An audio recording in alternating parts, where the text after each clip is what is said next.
My colleague Rima now, who's reporting from Bengal. Rima, very anticipated day. We've all been looking forward. The run-up to this day has been huge. First phase of polling is all set to begin in West Bengal. Now, West Bengal has also been seeing a lot of political drama when it comes to the polls. It's all starting today at the top of 7 a.m. What are you picking up? How is the mood on ground?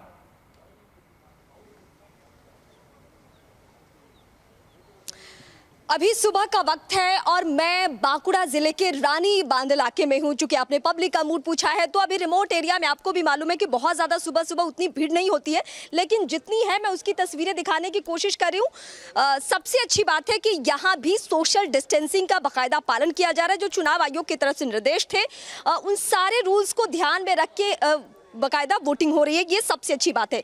लेकिन अब political angle से जरा हम चर्चा करें 29 सीटों की, जिसकी चर्चा तमाम राज्यों मतलब 5 राज्य में चुनाव हो रहा है, लेकिन सबसे ज्यादा अगर फोकस इस वक्त किसी पे है तो वो है पश्चिम बंगाल।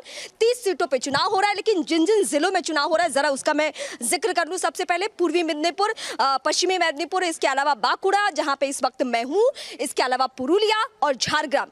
ये वो इलाके हैं जो जंगल महल में आते हैं। ये वो इलाके हैं जहां की 8 लोकसभा सीटों में से 5 लोकसभा सीटों पे बीजेपी ने 2019 में बाजी मारी।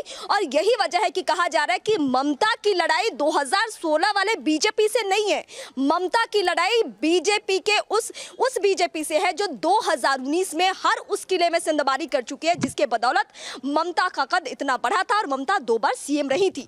अब यही वजह है कि इस इलाके की अगर मैं बात करूं, जंगल महल की मैं बात करूं, तो देश के प्रधानमंत्री नरेंद्र मोदी, गृह मंत्री अमित शाह, इसके अलावा जेपी नड्डा, योगी आदित्यनाथ, ये तमाम जो स्टार प्रचारक है बीजेपी के, वो तमाम चेहरे इस इलाके में आते रहे और प्रचार करते रहे। आपको याद होगा इससे पहले कभी ममता बनर्जी ने किसी चुनावी मंच से चंडी पाठ नहीं किया था, लेकिन इस चुनाव का मूड ही ऐसा था कि उनको चंडी पाठ करना पड़ा।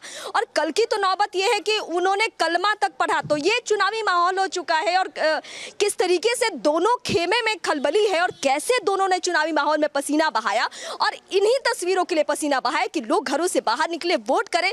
सवाल सबसे अहम यही है हमारे दर्शकों के सामने भी, जिनको हम तस्वीरें दिखा रहे हैं, कि क्या परिवर्तन के लिए लोग वोट डाल रहे हैं या जो सरकार रही है उस पे ही उनको भरोसा है। ये तमाम ऐसी बातें हैं जिसके लिए हमें थोड़ा इंतजार करना होगा, जो कि 2 मई को पता चल जाना है। लेकिन इस बीच हम अपने दर्शकों को ये बता रहे हैं कि ये जो 30 सीटें हैं वो बेहद महत्वपूर्ण है। लेकिन अगर मैं 2016 के आंकड़े अपने दर्शकों के सामने बताऊं तो 30 में से 27 सीटें टीएमसी के पास थी, इसके अलावा 2 सीटें कांग्रेस पार्टी के, एक अन्य के पास। ये तो 2016 की स्थिति